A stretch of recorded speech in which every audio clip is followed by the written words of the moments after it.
Good morning. The Shulchan Aruch writes that after we recite the bracha on Besamim, we then go ahead and make the bracha of Borei Me'orei Ha'esh, the bracha over seeing fire. Why is that the case?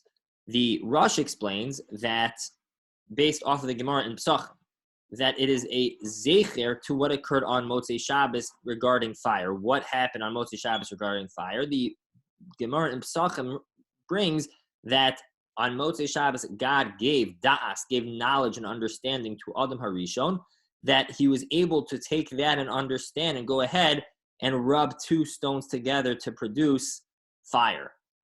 That knowledge is what happened on Motzei Shabbos, which the Rosh says is what we are reciting, the reason we recite the bracha of Borei Me'orei Ha'esh.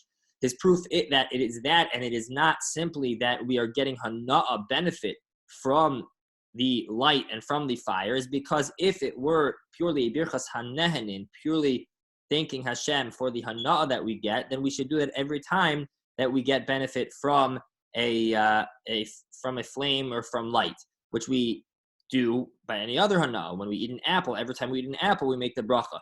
So if it was purely hana'ah because of the benefit that we were getting, then we should make a bracha each and every time. But we don't do that. And therefore, says the Rosh, the reason is because it is simply a zecher, it is commemorating this knowledge and this understanding granted to Adam HaRishon on Motzei Shabbos specifically. When we look, what exactly are we looking at?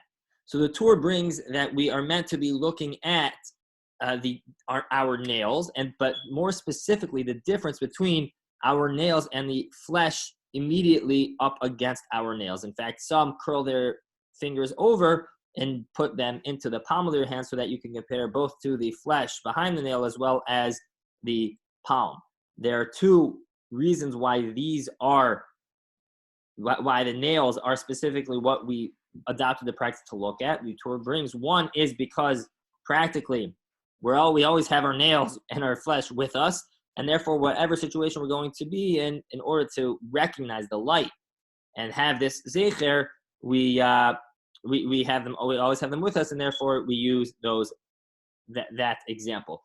Second reason is more ideal and more fundamental, which is that that nails are one part of our body that always continues to grow.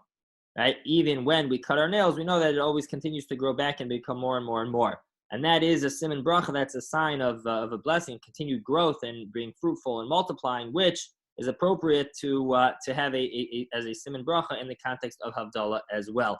One final note about the flame that we use is that in order to produce the most amount of light and to recreate this experience, we are meant specifically to use a candle that is not just a regular candle of one wick, but rather is an avuka, is a torch consisting of at least two wicks woven together. Have a great day.